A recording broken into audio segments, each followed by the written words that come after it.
I must remember not to wiggle my fingers and toes, because then I begin to get attacked. Ouch.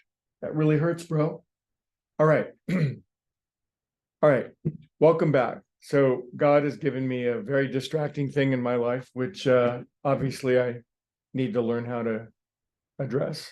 I had this idea I was going to talk about, and it's gone. Poof. Let's see. I'll let Rosemary in. Something will come out. I've got 6 minutes. Anyway, I honor your time. The God, empty my mind that something interesting might come out. Amen. So in this meditation practice, I'm always blah, blah, blahing about the relaxing of ancient patterns of perception, the tornadoes and whirlwinds of ideas and perceptions, etc. That it's wonderful that meditation begins to unwind. Last week, I used the word cauterize. Meditation goes in at depth and kind of burns out the seeds of bad ideas, painful patterns of perceptions, limiting concepts, et cetera, et cetera. So that's all fine and well.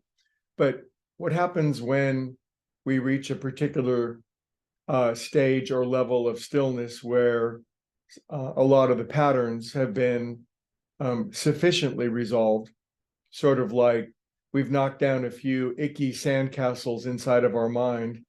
Well, then what? Is the goal to just be a patternless being? No patterns? No fun patterns to play with?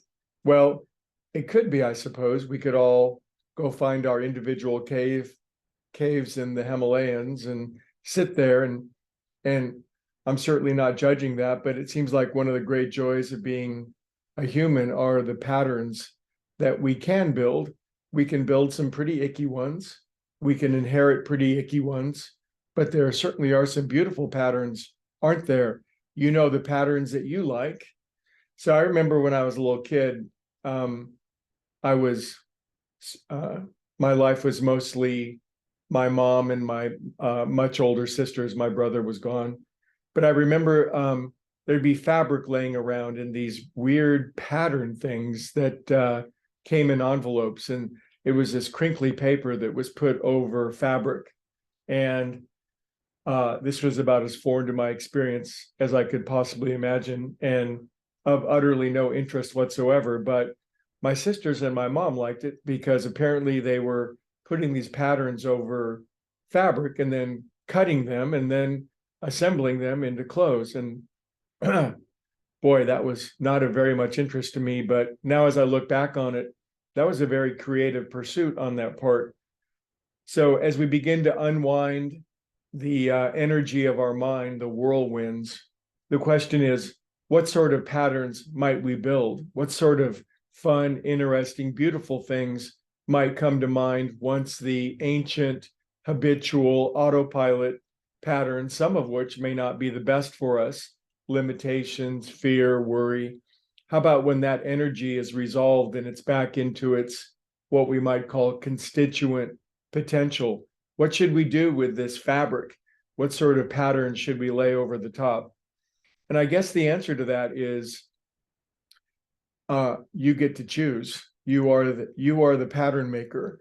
And if you like the patterns in your life, enjoy those. But if it's time for something new, go browsing for different patterns. But today, the topic when it comes to doing this is start. Start something. Start anything. Start. You want to build your own business? Start it. You want to write your book? Start it. You want to make a new recipe? Start it. You want to make a new friend? Start it. You want to play pickleball? Go play it. You want to learn how to sing? Go sing. You want to pick up a musical instrument? Do it. You are a pattern maker, and we're not in the business of resolving these ancient patterns and getting back to the constituent essential energy of being so we can just sit and contemplate our navels. It's like maybe we climbed into these spacesuits of being human beings for the sheer ever-loving fun, interest, engagement, creativity of it.